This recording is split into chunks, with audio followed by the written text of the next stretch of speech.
Only darkness and despair can be found in the paths we take today. Our relentless struggle within ourselves has pushed not only us to the brink of destruction, but also the world itself to the ends of its endurance. We have sought to create a world befitting the greatness of humanity, and in doing so, we have done nothing but lay the design for our own imminent doom. Decades of the world's industrialization has crumbled the very earth that once fed and sheltered us. It has defiled the very rivers that once sustained us, and the air that once gave the very essence of life to all things. Our unbridled desire for progress, efficiency, and profit has raped the earth of its natural beauty. Mountains have been brought down to gain its precious minerals. Forests have been ravaged to provide lumber and land for crops, leaving nothing for other forms of life. The skies, the sea, and the earth incessantly degrade as we continue to mindlessly pollute and destroy everything around us. For the sake of progress, social and economic advancement, we have excessively siphoned every natural resource we have, consuming everything in our path. Is this where the future will lead? The total and inevitable destruction of our world? Progress has always been equated to economic improvement, yet most cannot help but only perceive this as the only viewpoint.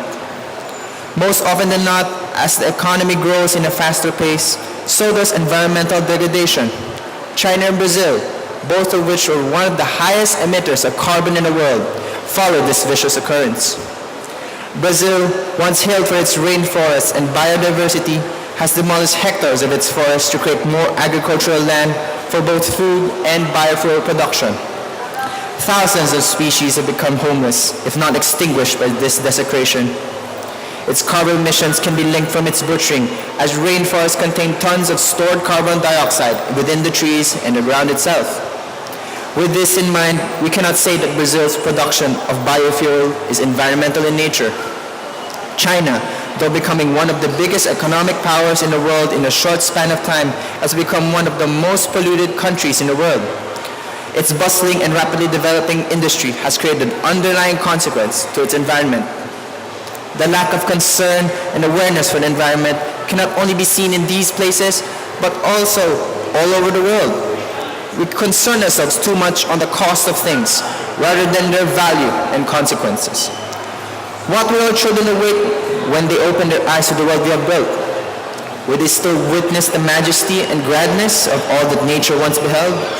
Will they feel the fresh breeze in their faces, the smell of fragrance, smell the fragrance of sun-drenched flowers of green pastures, touch the soft, rich earth in their feet, or taste the cool and clear waters of the rivers and streams?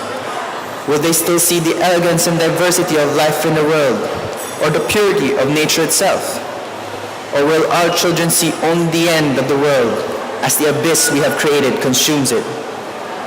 It is not the fault of modern civilization why the world is becoming this way. We can never halt human civilization's progress, for it is in our nature to continue desire, to be greater, to evolve, to progress, and to achieve the impossible. It is the direction it takes that brings us closer to the folly. But like the numerous crossroads in our own personal lives, we can always choose where our desires take us. If the direction is the problem, then we must deviate from it. We must make the path leading to a brighter tomorrow. A tomorrow where the fusion of our labors not only make us grow, but sustains the world, heals it, and makes it better. It is there, in our edge of our fingertips. We must take a leap of faith and grab hold of it. Peace can be attained between environmental sustainability and economic progression. All progress can be attained without the sacrifice of either one. But the revolutionary advancement of our society has given us the means to achieve this. Technology has exponentially advanced over the years, providing us the capabilities unfathomable decades before. Clean energy, such as solar, wind, geothermal, and ocean wave power, can be easily harnessed today, providing near carbonless power generation. Sophisticated methods of agriculture are also available, more economical and more environmentally viable, ridding us of dangerous chemical additives for higher yields and providing cheaper sustenance for all. Modern designs of automobiles, industrial equipment, and plants improve efficiency and even lessen our fossil fuel-based resources. Ridding our industries of the economic chaos fossil fuel markets ensue, increasing its yield in production and lessening its environmental footprints. The ability to become sustainable is there. It has always been there. The world can be mended, but we must have the will to do so. There is a future out there that lies far beyond our own needs, wants, and yearnings. There is a future we must create. This is a future we must create in order to evolve past ourselves. We must pave our way towards this because we crave to be better. For are we not human and dream to become greater? The future must not only be built around us, but must be built around the world as well, for both our faiths are intertwined. The ways we build with the world define the future we will live in. We must dream and yearn for a sustainable future. A future where the sky is blue and bright, the rivers pristine and pure, and the forests strong and tall.